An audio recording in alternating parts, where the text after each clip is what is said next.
Hey guys, it's Teresa from Eat, Drink, and Be Skinny and Teresa Marie Wellness. And I know that you are all actively engaged with Diet Bet right now, whether that be currently losing weight or if you're celebrating the fact that you're maintaining your weight. And some of you may actually know me because I've hosted probably over a dozen games on Diet Bet over the past almost 2 years now. It's crazy. I've had like over 5,000 players. I don't have exact stats, but somewhere over 5,000 players lose nearly 30,000 pounds and then celebrate the winnings of like $150,000 since. Like, it's been one of the coolest things that I've been able to participate in since I started my wellness coaching adventure independently. So I love the platform. I love what it's doing, and I'm so proud of you guys for being in there and being committed to it.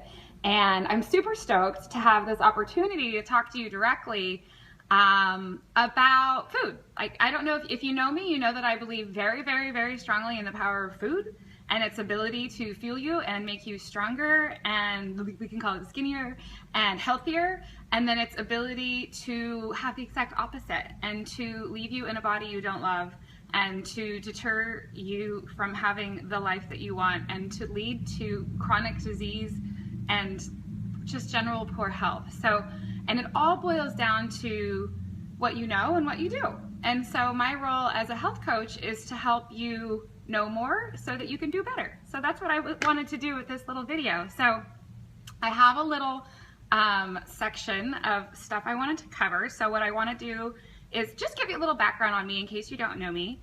Talk about my philosophy, because it's pretty important to understand who it is that you're listening to.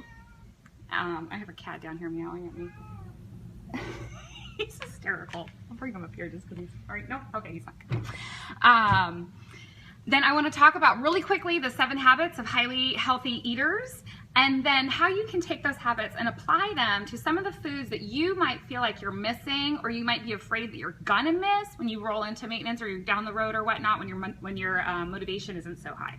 So that's what we want to do. That's what I'm going to do today. So I have my history as in weight loss. I just grew up, like I was just born, like I just needed to work in this space. Like I studied nutrition, like right out of high school. I was like, you know what, that's what I'm going to do. And then I worked for Jenny Craig for 15 years, and I worked in almost every capacity there that you could. I worked directly with clients. I worked at the home office. I worked with the franchisees. I worked with the center managers. I worked everywhere in that company. And, when I left, I had a really strong vision of exactly what I wanted to do. And I've been doing that independently as a health coach, as a nutritionist, as a certified personal trainer, through my blog and through my corporate wellness offerings. And it's been a really interesting adventure. So that's just a little about me and my background, so that you could have some insight into the fact that I kind of know what I'm talking about just a little bit. My philosophy is pretty...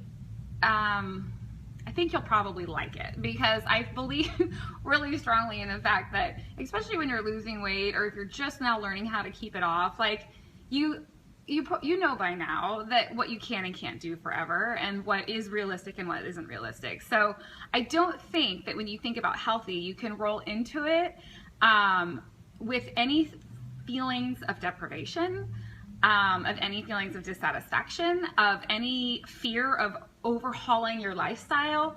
I don't think you can be asked to search high and low for very hard to find superfoods that are incredibly expensive.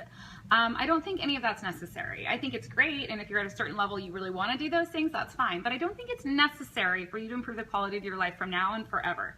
I do think that it can be simple. I do think that you can use easy to find ingredients that are not that expensive, and that you can create a lifestyle that supports the habits of better decisions, so that you can enjoy the food that you really love in a body that you really love. Like, I think you can do it. Like, I'm pretty sure. Like, I think you can. And that's really what I want to talk to you about, is how you can do that. Like, what are the little tricks that you need to know? I like to call them simple secrets. And they're the little things that I think that will really make a difference for you as you're looking at building and maintaining these new habits. So let's go into the 7 habits of highly healthy eaters.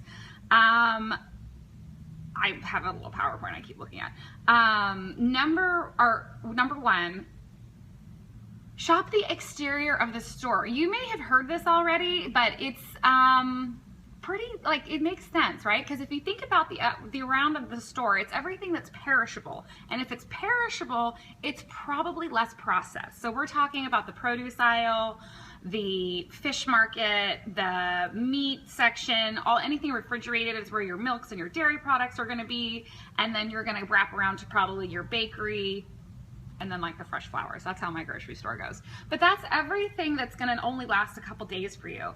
And anything in the middle of the store is probably in a box or it's in a bag, and it has gone through several layers of processing to get it put into that box, which is great for shelf stability, which is why it's in the center of the store, but it's not necessarily the best for your health. So the best rule of thumb there then is to stick to the outside of the store as much as you can. Of course you need to go down the center of the aisle sometimes, but make a little game of it and start to think about how much time you spend on the outside versus what's going on the inside. And try to shift those metrics around, and to, like, if you're spending more time on the inside, try to spend more time on the outside, and then ultimately get to where you only have to like dance down the aisles for like 3 basic pantry items. Number 2, well, this just goes hand in hand, because if you're going to shop perishable food, then you're going to have to shop more. And you're probably short on time, and you're probably like, thanks, Teresa, that's a great tip. Now it's really gonna help me out. But it's where there's a will, there's a way. And when you start to realize how much better you feel when you are eating perishable food that you're preparing and you are in control of your food choices, it's gonna be worth it. And you can take stuff home, you can buy stuff in bulk, you can freeze stuff, but for the most part, you do wanna get in the habit of going to the grocery store, one major one and probably one minor one a week. I'm very fortunate. I get to walk by the grocery store almost every day when I come home from the gym, so I just kind of get stuff for 2 to 3 days at a time. I'm like an urban hippie.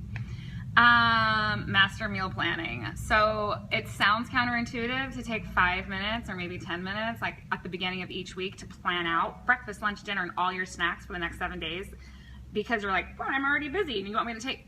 It's worth it, because when you just having that plan, I'm not even saying, this isn't even the next one. This isn't even saying like cook it all. This is just saying plan it. Know that you're gonna have oatmeal in the morning. Know that you're gonna have yogurt in the morning. Know that you're gonna make eggs that morning. Just know what you're gonna make. Know what you're gonna have on hand for your snacks. Know what you're gonna have for lunch. If you know you have a dining out, just cross it off and know that you're gonna dine out that day, but what are you doing all the other days? And know what you're gonna do for dinner. Because you'll start to see a pattern and a plan where you're like, well, I'll make this big thing here, and then I can have it for dinner on this night and lunch on this day, and it'll all start to make sense. And you'll actually see that it'll save you a lot of time in the long run. Then that goes, we're at number 4, right? So then that's mastering meal preparation, which also takes time, but it's so worth it. And you can be really smart about it, because if you've made a plan where you're like, I want to have these veggie protein bowls with quinoa, then you just cook 4 cups of quinoa at the beginning of the week. You just roast 1 chicken. You just roast all your veggies at once. Like, you just do what you're going to have on hand. And then the trick is putting it in the little, chop up all your veggies, right? You put them in little, Tupperwares, like $2 Tupperwares, and then you can grab them and you can go, and you will be so much more likely to follow your plan. Follow the rules of nature. This goes about by shopping the perimeter of the store. If there's this saying, and I'm sure you may have heard it by now, but if your grandma wouldn't know what to do with it, then you probably shouldn't eat it, because it's been so processed, and it's probably just, and if you think like it's processed, like what does that even mean? Like, it means your body doesn't know what to do with it. And I think the fewer times that you can confuse your body, the better off you're gonna be. So give it stuff that your grandma knew what to do with, and you'll be better off. I promise. Well, I don't know if I can promise, but I bet you will be better off. Eat across the rainbow. So this is sort of my principle. Like, I wrote Color Yourself Skinny. It was the first program I ever wrote. And it was the idea of shifting your mentality from like counting and restricting and I can't eat this and I don't want to do that, to looking at all the amazing things that you could eat. And this is making sure that you eat something that's red, you eat something that's orange, naturally, please. Not like a bag of Skittles isn't going to count. You eat something yellow, green, and then I put blue and purple together under indigo, because there aren't that many foods in that group. So you just have to get all 5 of those colors in a day, and it allows you to shift your mentality from like, what am I not doing, to what am I doing? And you can come down to it where you're like, gosh, I haven't had any red food today, so maybe I'm gonna throw some tomatoes in my salad. Here he is. This is hysterical.